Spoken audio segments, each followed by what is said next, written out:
proceed to presidentially blow up. I'm switching lanes and sipping drink, the music up, my speakers bang. All right, and welcome back to another episode of the Perspective Podcast. This is NBA Finals edition. I'm joined by my co-host Tevin. What's good? How you feeling, bro? Feeling good, feeling real good after these finals, bro. It was entertaining. I'm good and ready to talk about it. Yeah, that's a fact. That's a fact. Bucks and 6, and here I am with the Bucks hat on. Like, it's not. It is what it is, man. It is what it is. I hated on the Bucks all year, and I for a couple years now. So, yeah, bro. So Bucks ended up winning this thing in 6. I had Suns in 7. You had Suns in 6. Was it? I did. I thought I picked. Did I? I don't know. I don't remember. But I mean, I know. I definitely had Suns in 7. But here we are. Bucks are champions. They ended up coming. Well, it was a 2-0 deficit going back to Milwaukee. Bucks ripped off 4 straight. And I mean, what else is there really to say? Like, Giannis just went absolutely nuts. So I'll let you go ahead and open up with those opening statements. So what's up? What are some of your takeaways from this year's finals? Unexpected finals for sure. Right, it was unexpected. Definitely want to give shout out to the Bucks. First time they won in 50 years. It was actually a 50th anniversary that they since they won the championship. It was a good series. And even though I think I did pick the Suns just because I wanted CP3 to win. But looking back at it, it played out how it was supposed to play out. The best player was just unguardable. So absolutely, if you got the best player and he unguardable and he get just enough help, like you pretty much gonna win the game. And so when you get high percentage shots by Giannis and Middleton and Holiday playing.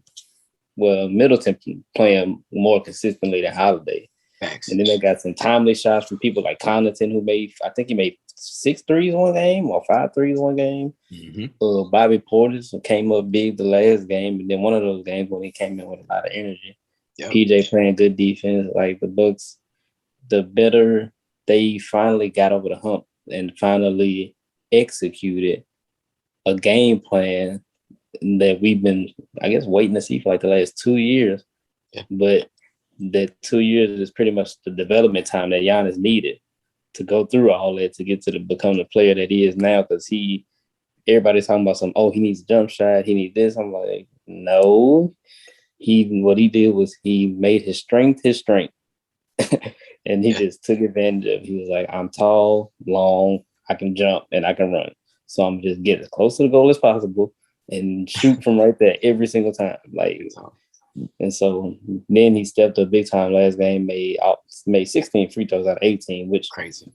Which I don't know what happened in them 2 days off, but Ben need to go talk to him and be like, hey, bro, like what you did, like, because I need to know, like, what you on. I'm trying to get like you.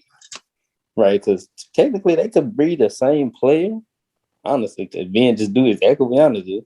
But another topic for another day. Another day. Yeah. So the Bucks did their thing. Suns, it was a good ride. It was good to see CP3 get there. We saw a whole bunch of new emerging young talent from the Suns. Yeah. And I just feel like came up short because they obviously, number one, didn't have an individual answer for Giannis. But also number 2, I think Monty, surprisingly, I don't know if he got out coached, but he didn't make certain adjustments that might could have helped him better guard Giannis and possibly, get the dub in this series. So let me go talk about that later. So I'm gonna kick it back to you and let you what were your thoughts about it? So I kind of echo those same things. I give credit to the Bucks because they definitely got the job done overall. I feel like every single series they played, they beat Brooklyn. You know what I'm saying? They beat Brooklyn in an incredible overtime game 7.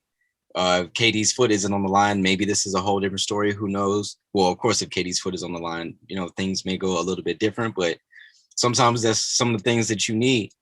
They went through, they had to beat a tough Hawks team, especially after Giannis went down with that nasty knee injury. And then just bringing it back to the finals, they did lose those first 2 games. Giannis didn't look like himself in game 1.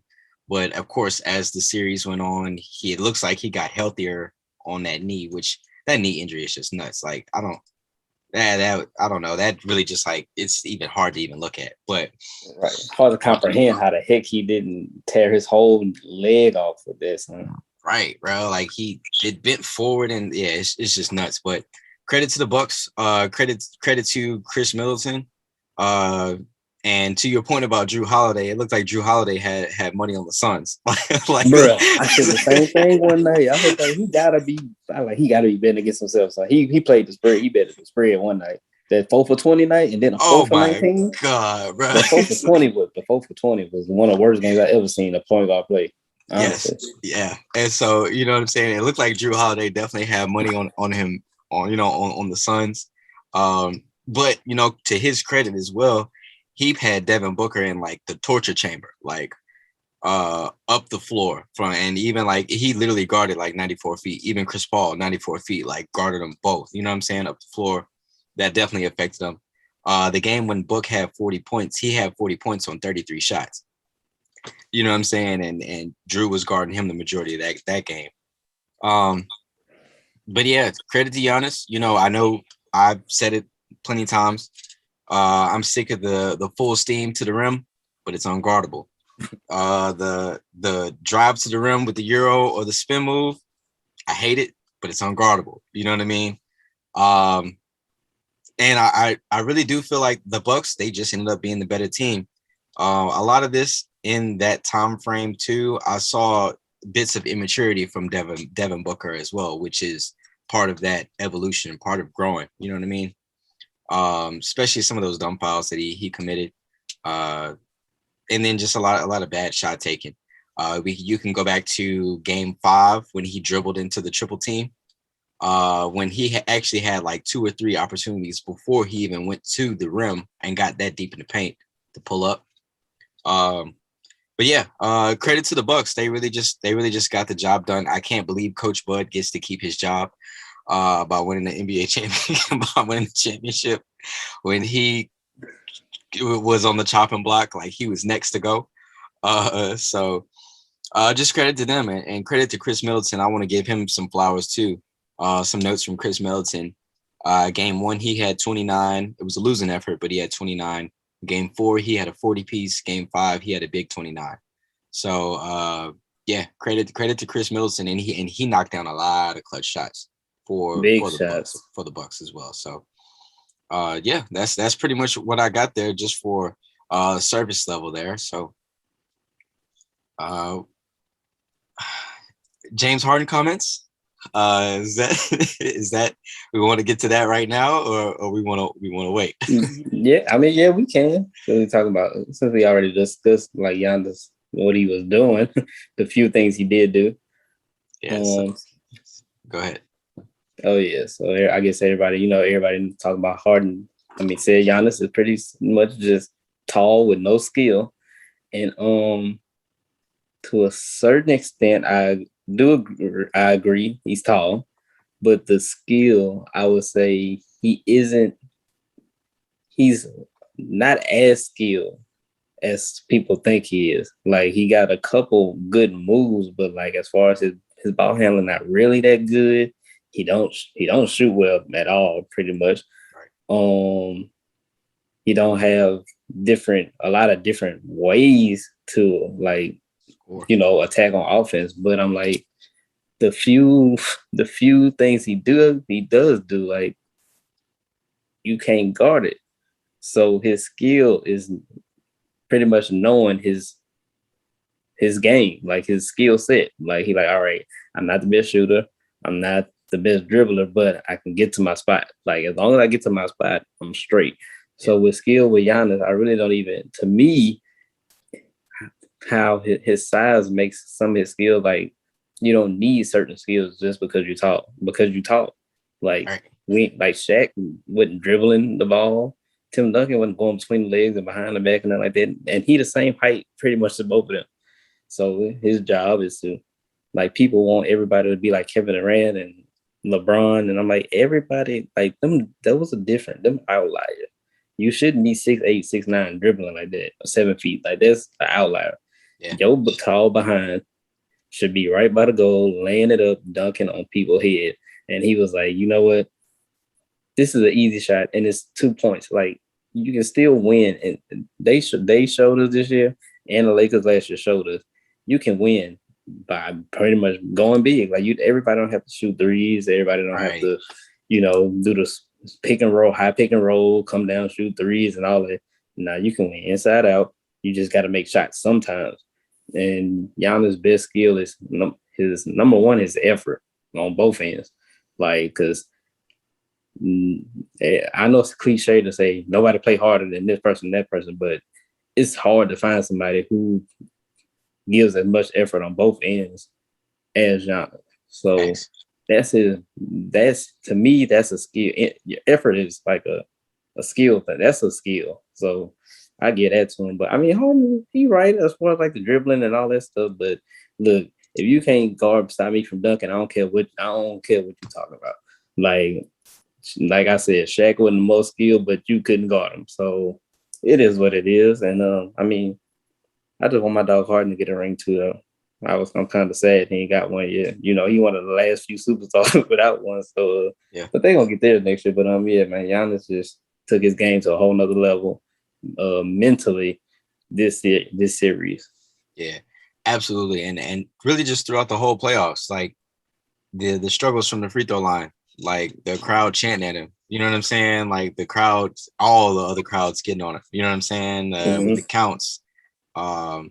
And even like you saw early in the playoffs, like late in the season and early in the playoffs, he was shooting a lot of threes to your point. You know what I'm saying? He was shooting a lot of threes, a lot of jump shots, a lot of corner shots, a lot of top of the key jumpers. Like a lot of that was happening, but somebody on the coaching staff pulled him aside, or either he just took a look at his game. He made those adjustments. Yes, he and James's comments was what he does, just being 7 feet tall, just going to the rim, doesn't take much skill, but maybe those moves are unguardable. You know what I'm saying? Right. Like Joel Embiid is an outlier too. You know what I'm saying? To be 7 feet, to handle the rock, to now he doesn't handle the rock like KD, but he's 7 feet. He shoots the three pretty well. He shoots jump shots pretty well. He shoots free throws pretty well. You know what I'm saying? And Embiid has a series of moves. You know what I'm saying? But Giannis is a more athletic person.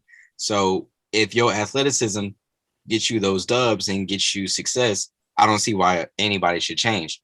Hence at Russell Westbrook, not a good shooter at all, but he has a lot of his success off of, to your point, effort, and then just his athleticism. And now Russ isn't who he used to be due to those knee surgeries and everything in between, but his athleticism is something that you just can't deny that. You know what I mean? So yeah, and even to some of your other points about Giannis as well. Giannis just had some monster stat lines here, and I'll just kind of go over those. In game 1, when they lost, he played 35 minutes, 20 points, 17 rebounds on a bad knee. Game 2, 42 points, 12 rebounds. Game 3, 41 points, 13 rebounds. Game 4,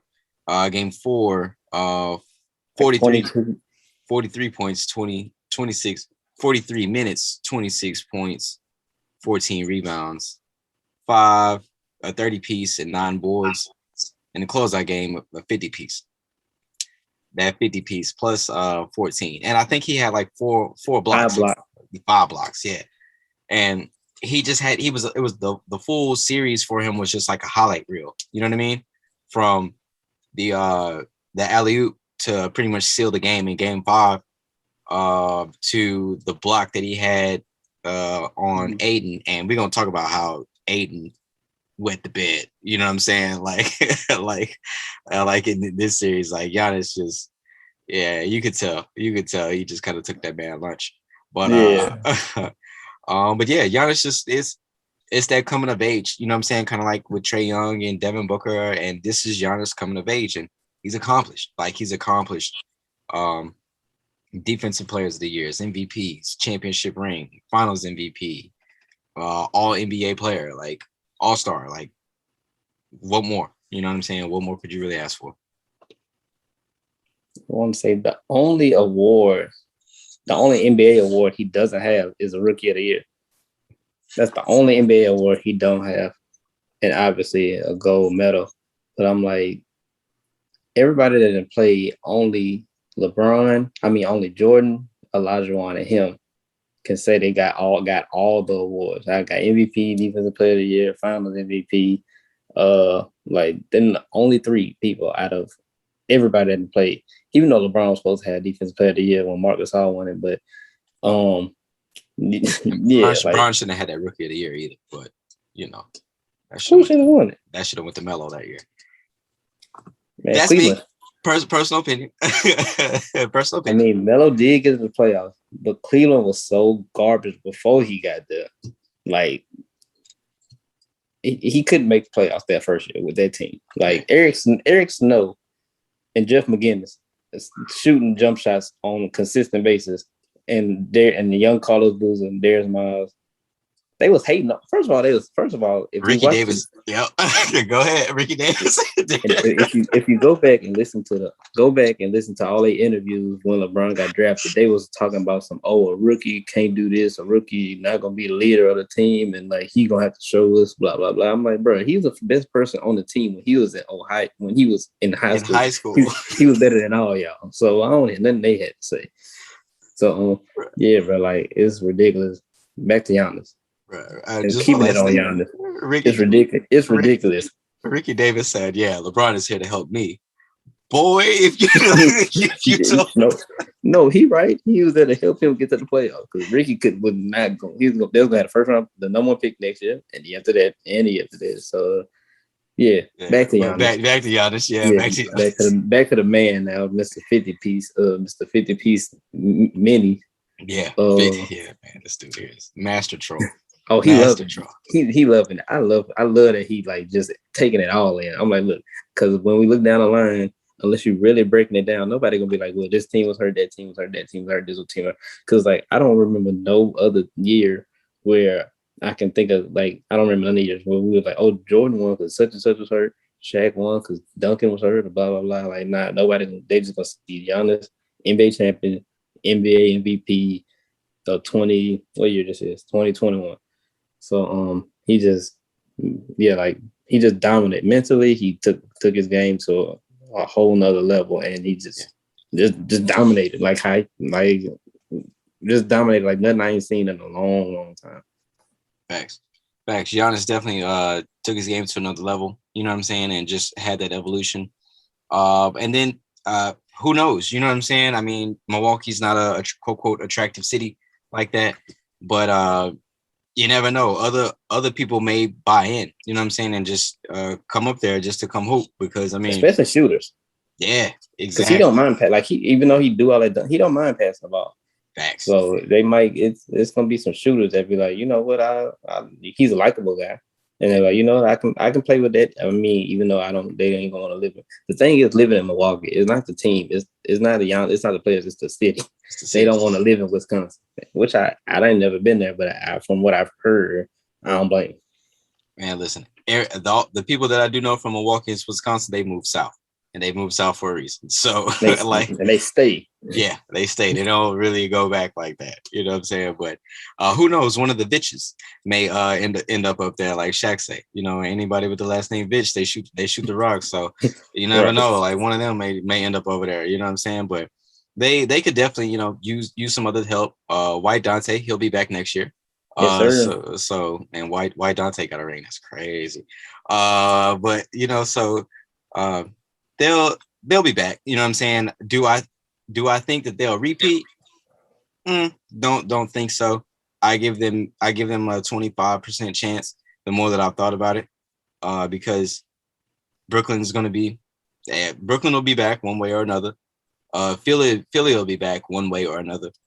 Plus the Lakers are going to do something. You know what I'm saying? The Lakers just not gonna do nothing, but they gonna retool one way or another. So I just don't see Milwaukee repeating.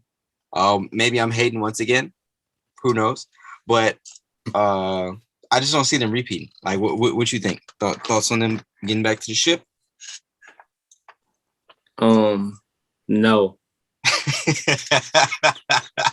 First of all, number one, if Kyrie or James was healthy, either one of them, they was getting destroyed. They was losing because for game one, didn't they get blew out the water by They got blew out the water by the Knicks, and that's when all three of them played. Well, just Kyrie and Durant played because Harden got hurt in the opening minutes. Yeah, so Brooklyn, I feel like Brooklyn is definitely head and shoulders above anybody else in the East because like them three right there can't be guarded, especially when they're healthy. And that's the problem I think they gonna run into with Brooklyn. Like I think they can be anybody else. Philly, we don't know what they're gonna do with the Ben and B situation. Atlanta, too little. Like I think they're just too little. And who else is in the East that's even good, decent? Toronto, they kind of rebuilding. Yeah, they rebuilding. So they ain't ready. Really, the only other team is Boston, Brooklyn. Okay, and Boston. Yeah. Now Boston is interesting, but they got a new coach. They got to find them a point guard. They have to stay healthy with Brown and Williams and get deeper and get some size. So I think right now I would put Milwaukee as the second best team in the East. But I think that when Brooklyn's healthy, they're just too good. Like they're just head and shoulders above all of them over there. Even Milwaukee with Giannis. Because how we saw that Giannis is a great defender, but he don't want no parts of KD. None of that. And nobody talk about that, but I see it. I watch the games. He ain't never going. They had PJ Tuck on him. I'm like, this is a defensive player of the year though. Nah, give him the tuck. I'm like, okay. Exactly right. The only person on the other team that's the same size and same height as this, we're gonna put Tucker on him and let Tucker get 50 dropped on him in the game 7. Giannis wasn't even help side defense. Like he held the opposite corner down. He would have gotten Bruce Brown and I don't even know who else they had on the squad. Blake Griffin. Yeah, he over there guarding Joe Harris. I don't think their repeat chances are that high. But if they do even get back to the finals, I'm not gonna say I'll be surprised. It would just take another effort like that from Giannis, and also like Middleton and Holiday have to stay at a high level. Like Holiday can't be up and down like how he was these playoffs because one game he looked like one of the best two-way players in the league. This game, I was like, this boy don't know shot selection for nothing. Right. So, I'm not too big on the Bucks repeat. Yeah, I definitely don't see the Bucks repeating at all. And another thing, you know what I'm saying, to your point, it's like that coaching matchup. Like I can name multiple coaches that are just better than Coach Bud. You know what I mean? Like I can rattle off a few before I even get to Coach Bud. And I don't see this happening again. And another thing you mentioned about how nobody's going to mention an asterisk or none of that. Like nobody is. Like nobody mentioned that asterisk thing whenever it was the lockout season and the Heat won the championship that year. Like, you know what I'm saying? Or the lockout years whenever the Bulls won. Like, when Duncan won. Yeah. His first one. Exactly. Like nobody ever mentions those things. So, and about player injuries and all that stuff. I mean, it's a part of the game. This was a express season. It definitely was for the NBA to get back on their regular calendar track. But I don't think they'll repeat. I think if Coach Bud, I'll tell you this much: if Coach Bud has, I don't know, a bad year and another half year, because it's not just, you know, how long do you think a championship buys you time? Like in today's NBA, like how long do you really think a championship buys you time? I guess it depends.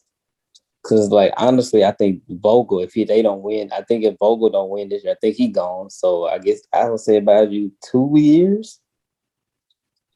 Maybe I think maybe 2.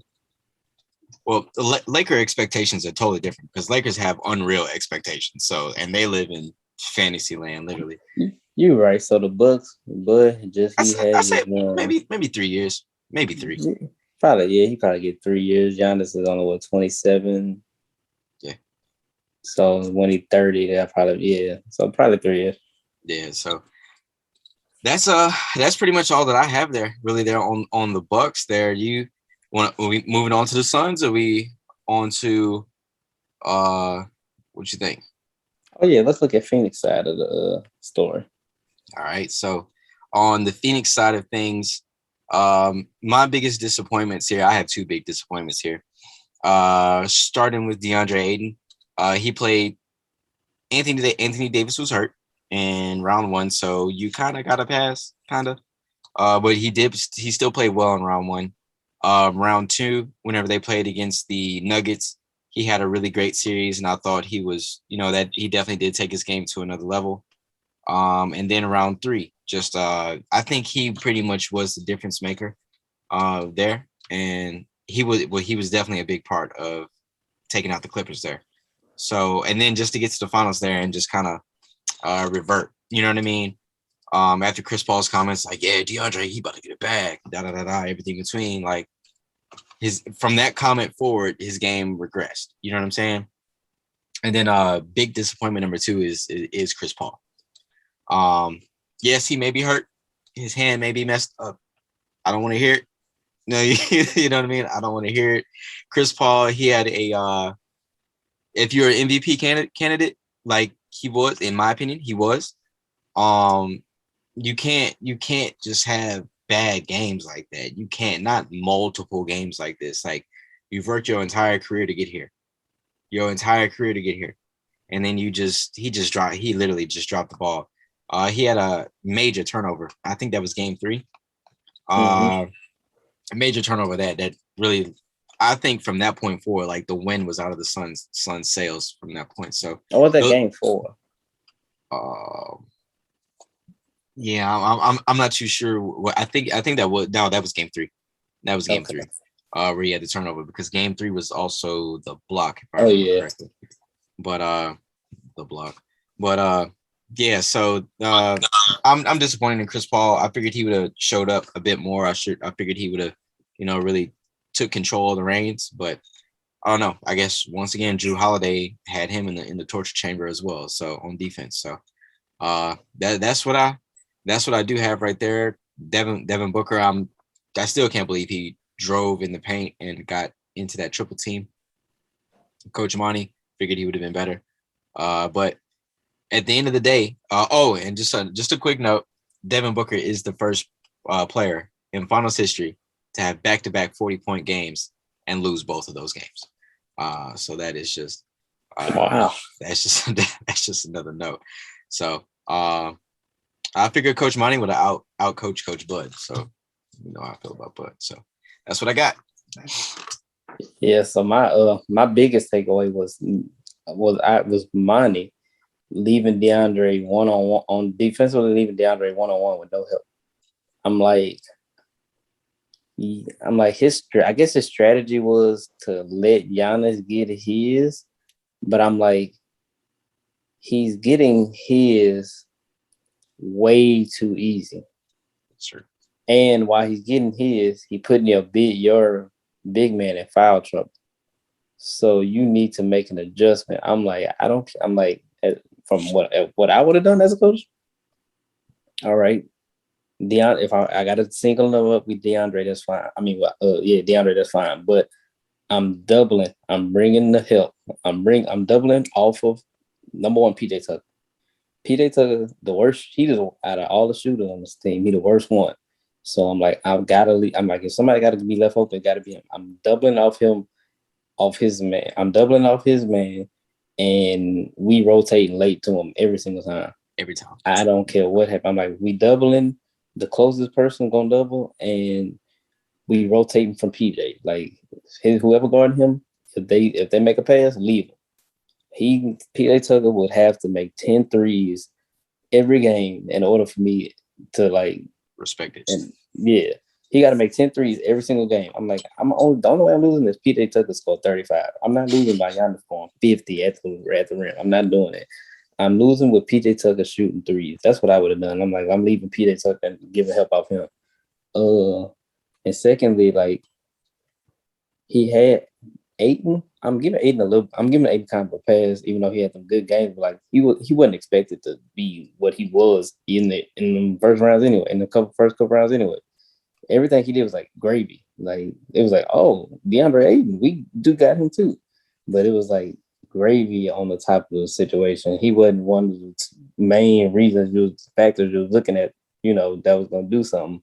But they could have used them. Money could have used them better instead of just having them picking and rolling. Like put them down on the block, post them up, set some some down screens or some bad screens or some switches for him or whatever, like to get him shots at the goal. Because I'm like, if Giannis got him, try to get Giannis in foul trouble. Thank you. The only way you're gonna win is if Giannis not in the game. So we got to do some stuff to get him out of the game and off his rhythm. So as a coach, that's what I would have did. The offensively, and yeah, I think sometimes he tried. No, because he let Bud off the hook for some terrible decisions Bud made. One time when Monty went small with Crowder and Craig, for some odd reason, Bud subbed out his size and put small people in. He put like Forbes or Teague in and Connaughton. I'm like, dude, like you was just dominating with all your big people in the game. He took his big man out of the game. Why are you taking your bigs out when the people are getting smaller? And Monty let him off the hook a couple times with that. And I think Payne should have probably paid more. Absolutely. Because Chris Paul, he's controlling it, but Holiday was in them. Yeah. So they needed somebody to push the pace. Like if they get a rebound, to push it so they can score, without the defense being said. And they wouldn't get that many transition buckets as a team that's as athletic as they are on the wing with Booker and Bridges and Johnson and Payne. Like they ain't get enough fast break points for me. So that's probably, I'm putting a lot of blame on Monty because I was like, he could have done some stuff to make it harder. Yeah. And Chris Paul, I think I ain't gonna say he ran out of gas, but he had to do it for that team to win that series. He had to do a lot. And I don't think at 36, because he had just did it in the Clippers series against the Clippers, I don't know if he couldn't do it again against a more athletic, bigger team. He only 6 feet. He can only do so much. So and he's 36 now. They did all that celebrating against the Clippers. Because they knew some deep down inside they knew like this team different than the Clippers, because the Clippers they was missing their best players, so they had to win that. And they have no bigs either anyway, so you gonna eat on the inside against them. Yeah. So now a younger Chris Paul they probably would have won it, honestly, because he was just too fast back then. But now at his age, he's not fast enough and he can't keep up the pace, that pace enough to wear down on Holiday. So Holiday was kind of semi-chilling on defense, even though he picked them up like 75, like 3/4 of the way on, of the floor. So I'm putting a lot on Monty. And the role players just like Phoenix Young, Bridges and Cam, like that's everybody first. It's everybody first finals, except Jay Crowder. So like, yeah, and the bench ain't deep. They 3 deep on the bench, and they have no size really. So things they were supposed to lose. If we look at it like a total perspective, and really look at it like they wasn't supposed to win that finals. They wouldn't even got there if AD wasn't hurt. Number one, they wouldn't got there the first round. Yeah. So but they did. They got there. They tried. They didn't do certain stuff that could have gave them a better chance to win. And I guess now we probably talk about like what this means for them for the future. Like, what do they do now? Like, what do they do with Chris Paul? Who do they pay? Do they need to get somebody like in order for them to be back next year? So in reference to their future, question number one: do you think Cam Payne is a starting point guard in this league? No, sir. Agreed. All right. So do you think that he's their six man, their guaranteed six man for next year, regardless if he's back like with that team or not? You talking about like will anybody come off the bench before him? Yeah. It's tough because it all depends on what they do with Cam Johnson. Yep. Because like, I think he is the key. Like I think he is their real six man. And then we talked about a trade scenario earlier, but I'll let you speak on your trade scenario. Okay.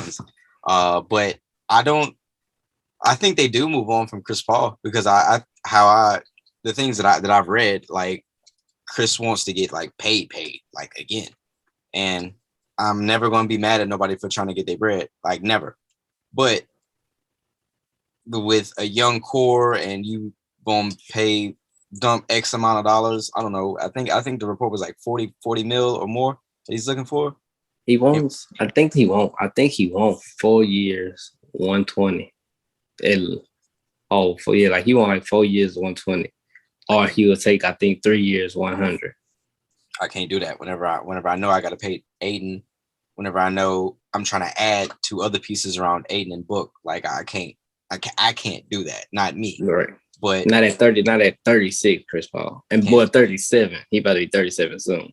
Right. So I can't do that. You know what I mean? So I don't know, bro. I mean, now as far as the Suns core going forward, do you take that group of Book, Ayton, the guys that really played well, Cam Johnson, Cam Payne, and Bridges, of course. They have something really good there. Like they really do have something good there. And I think that they are a team to compete in the West for the next 4 years at least. You know what I'm saying? Regardless of how things go, the Suns are going to be good for the next 4 years. So I think if they were to be able to just find another guard that can like really like push tempo, like if they can find somebody that can match Cam Payne's type of energy off the bench. Because to your point, when Cam Payne comes into the game, like their whole energy just changes. Like they up the floor. You know what I'm saying? They up and down. And also, he had a huge role in beating Denver and a huge role in taking out.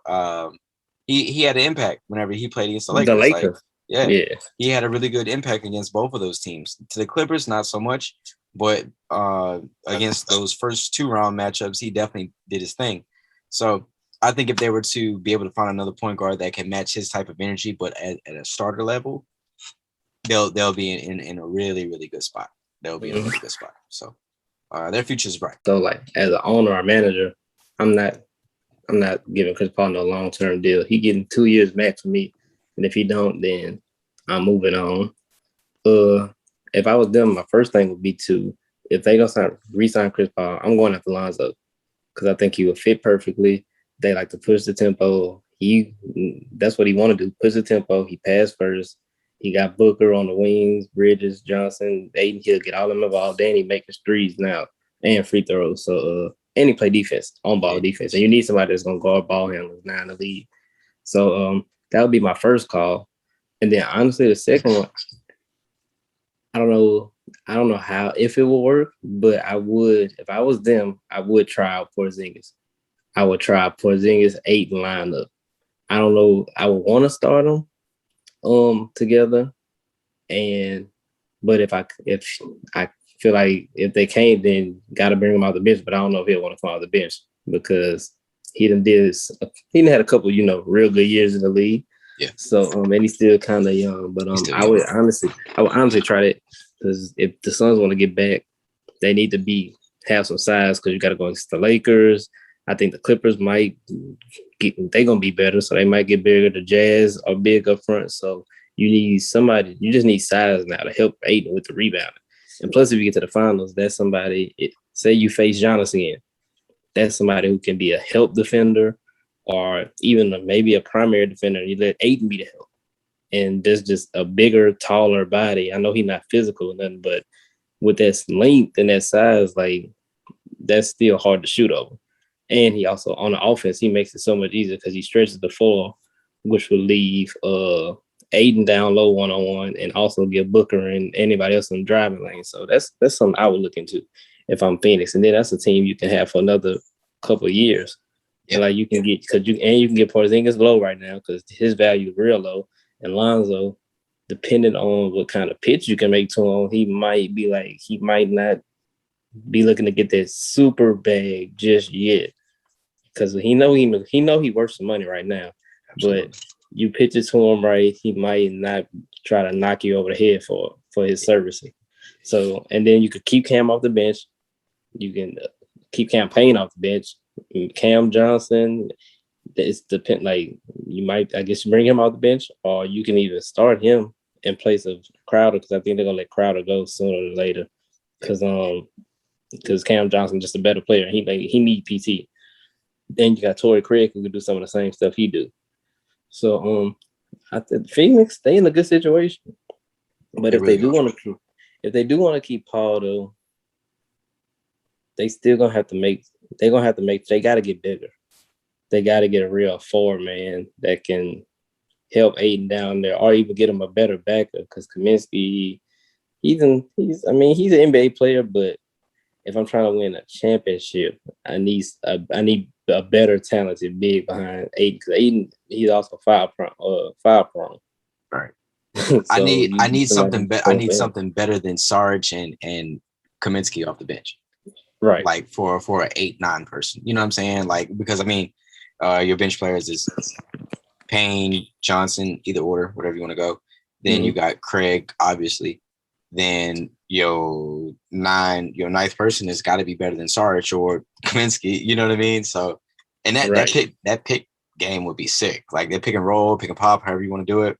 The roller with Aiden, the pop with Porzingis, because obviously he just don't like being in paint like that. That would be sick. Like, so I like that. I like that idea. That's what I would try.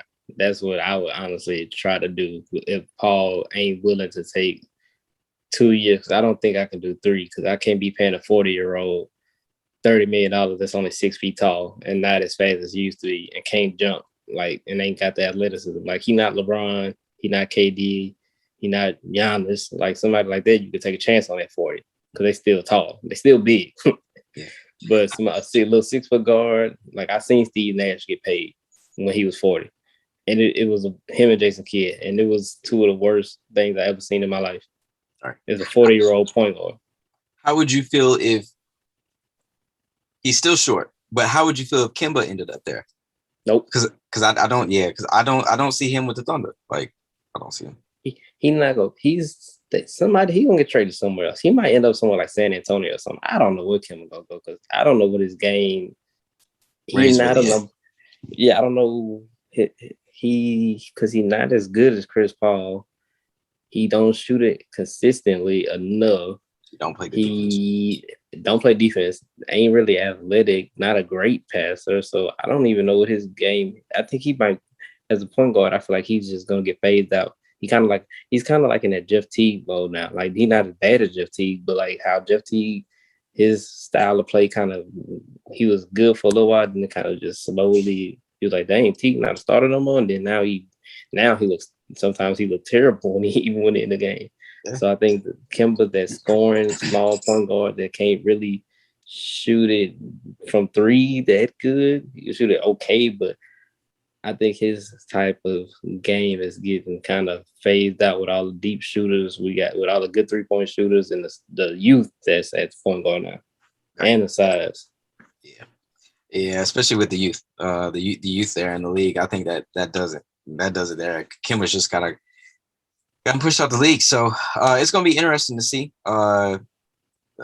just to see where things go. Because I mean, if anything, if it were me, I gave Chris a 1-year deal. You said 2. I would give him a 1-year deal. I'd run it back one more time just to see. Other than that, I can't do it. You know what I mean? That's where the bus would stop for me. But it's gonna be interesting to see what the Suns do to keep this momentum going. But they're definitely in position to be a good team for the next 4 years with the core that they have. So right. It's just gonna be paying all. It's gonna once they payday come up, it's gonna be hard. Not when Cam Johnson and Bridges, because somebody gonna offer them more money. Like, do you want to leave or do you want to be like, you know what? We done tried it here. Let me take my skill set somewhere else, and maybe I can blossom into a better player, or I can go to maybe even a better team, a team with a better chance of winning. Yeah, just like every player does that leaves New Orleans every time. Turn into all-star every single time. Right? I don't know. It's something going on there, but so and to wrap up the season, really the season is really just in great hands. Not just the season, but the league. It's in great hands. We mentioned it earlier a couple episodes ago, but the league is just full of talent. You know what I'm saying? And we're accustomed to the Western Conference being fully loaded, but it's now from the West to the East. You know what I'm saying? And like every single division has good talent. You know what I'm saying? Like the Hawks are a better team than expected. I think the Grizzlies are a way better team than what people predicted. The Warriors will be back next year, one way or another. I read a report today that the Warriors, they're actually looking into trying to get Bradley Beal. They're trying to do something with that number 7 pick. So I sent you a screenshot today of with the Blazers and the McCollum situation. But as far as like the young talent, like it's still fully loaded. Booker, Tatum, Giannis is young, Zion's young, Luka's young, Lonzo is growing into his own. Zach LaVine, he's still in that. He's not old, but he's not young. You know what I'm saying? So he's kind of like, I guess you could say, an OG at this point, a veteran player. At this point for sure. Embiid, he's still young. Just the feel around the New York Knicks, what they got going on. Brooklyn is exciting. So Zion, yeah, and hopefully New Orleans gets that right with him, please. You know what I'm saying? He's leaving. Yeah, he leaving. Once your people mad and you ain't saying nothing about it, you leaving. Yeah, you told him to say that one day. Yeah, like your people are mad that you playing in the NBA. Okay, right. You mad? Yeah. So the NBA, I think it was more Van Gundy though than just. Oh yeah. I think it's more Van Gundy, but now that he's out the way, maybe hopefully this next coach they get it right and they have him right. And salute to the Pelicans, hired a black coach. You know what I'm saying? They got Willie Green off of the Suns bench. Is he officially hired or they was just like in talks? Yeah, he's in there. Yeah, he's officially in there. So once again, another black coach. They doing NBA's getting it right. That's what I think. That's 4 out of the. I think there's like 4 out of the 5 that was opening. Like Carlisle, the only white coach that got a job. Yeah, the Celtics got a black coach. New Orleans, Atlanta. Oh, the Wizards. They just got Unseld Jr. Wizards was it the Wizards or the Magic? The Wizards. So that's the thing. So all the coaching vacancies except one was filled out black man. Yep. It looks like the league is moving in the right direction. Hopefully we taking over. Then hopefully the next step is us getting into those GM roles. You know what I'm saying? Salute to James Jones. You know what I'm saying? The job that he did this year. So just to kind of on the back end here of the show, we got the Olympic team here, and my goodness, it looked terrible. It looked really bad from the go. They lost to Nigeria and they lost to Australia. I watched the Nigeria game. It was pitiful. Just seeing like the effort, like the lack of out there. Nigeria hooped hard. I think they had like 22 or like 23 threes made in that game, which is ridiculous. And salute to Nigeria. They do have NBA players on their roster as well. But fortunately for us, it was for Team USA. It was these are exhibition games that they lost, but the competition kicks up real soon. The first game is the first official game is coming up. It's actually Saturday, the 30. Oh no, I'm sorry, Sunday, the 25th, coming up this upcoming Sunday. So against France or Spain? France. Yep. Okay. Yeah. France, and then the second game would be Wednesday the 28th. They play against Iran. and then the 31st they have the Czech Republic. So that's what they got. But the roster it's like this. Boys is in and out. COVID protocol. Bradley Beal, he's off the team. He was replaced by Keldon Johnson of the San Antonio Spurs. And your man's that's your man's JaVale McGee is now on the team.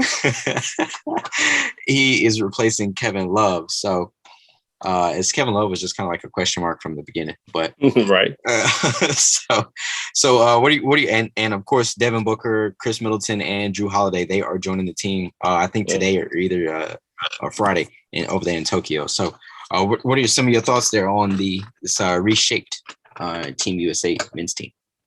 It was weird because when they lost to Nigeria, like we lost to Nigeria, and then we lost to Australia. I'm like, dang, we lost to Australia. Like, what's going on? I think they kind of just playing too many guys. Well, if we're looking at a real technical aspect of it, they playing too many guys who kind of do the same thing. So it's kind of hard to get a feel for when like all of y'all kind of do the same exact thing. It's kind of hard to just put y'all together like, hey, play team basketball. So and then short notice.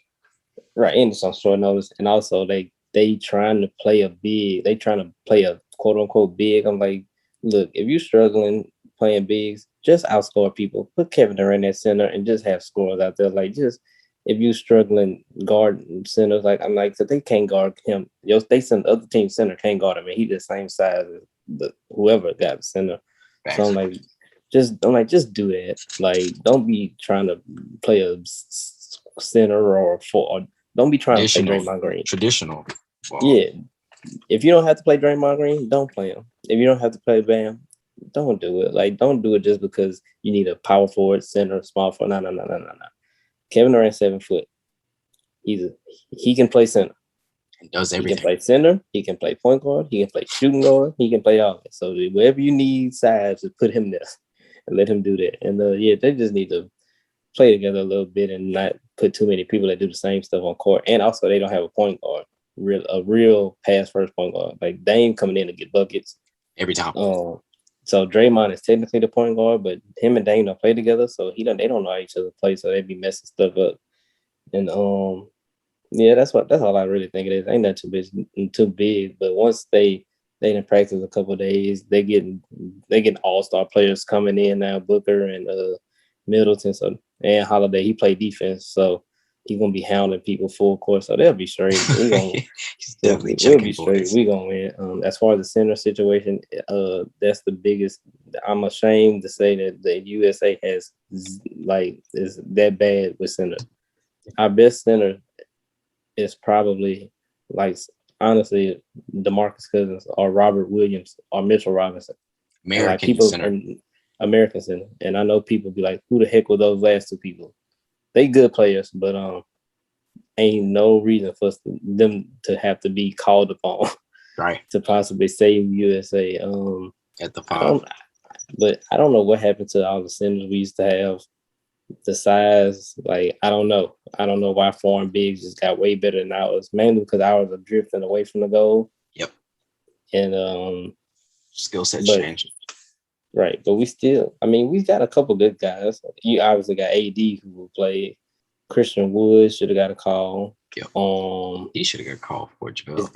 Right. Is anybody hurt? I'm trying to think. Who's like?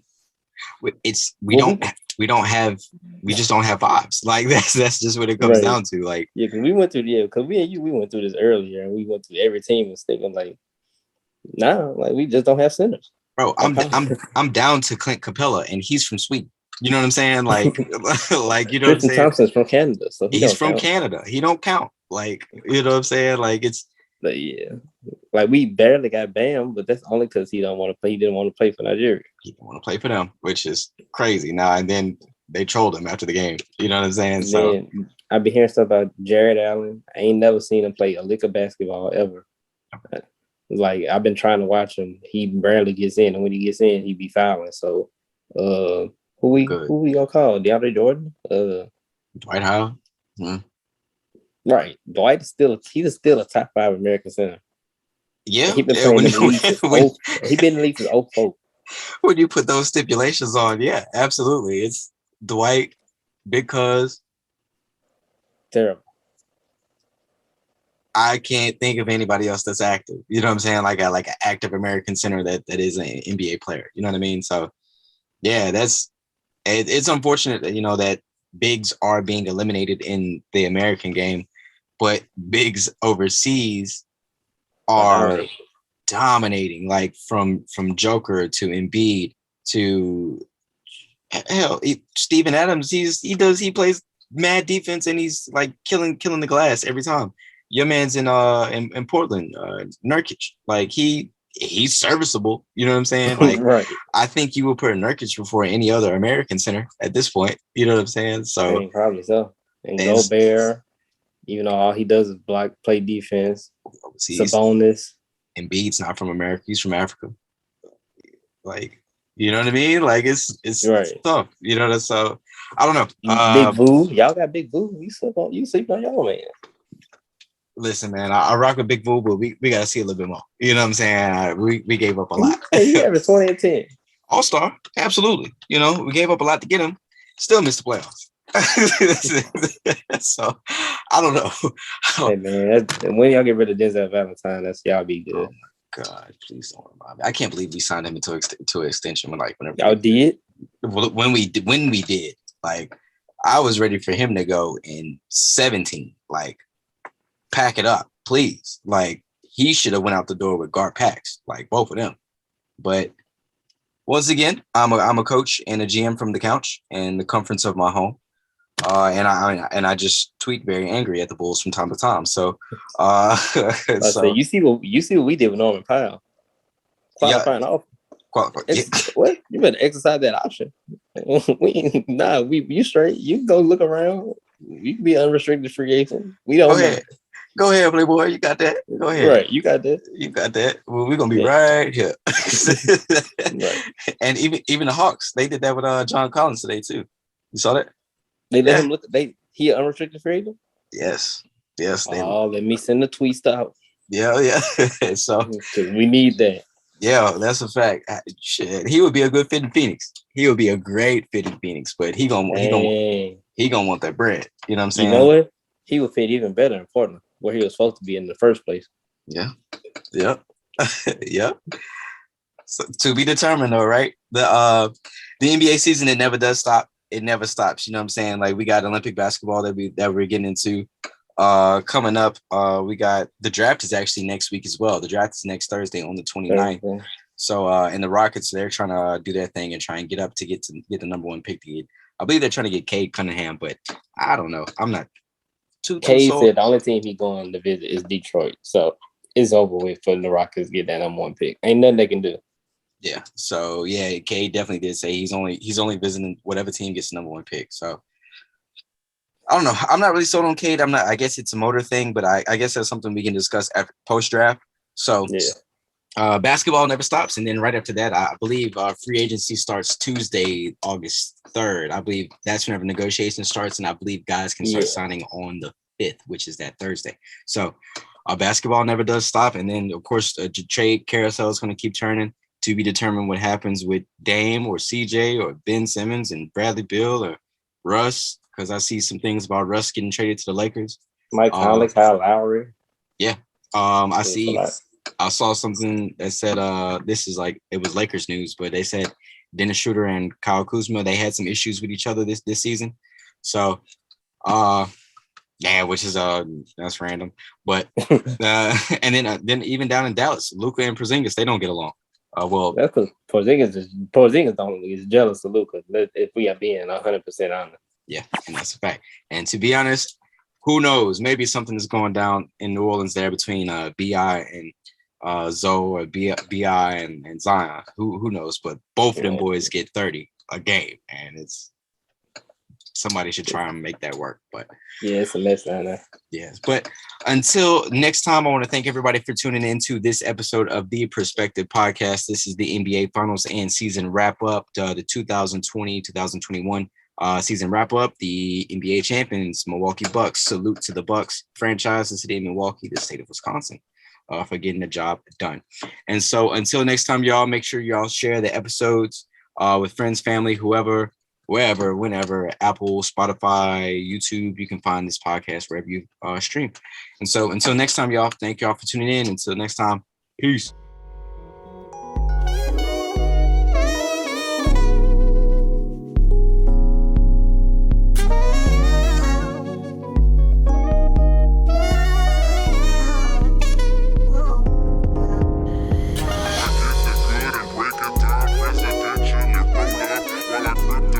Proceed to presidentially blow up. I'm switching lanes and sipping drink. The music up my speaker.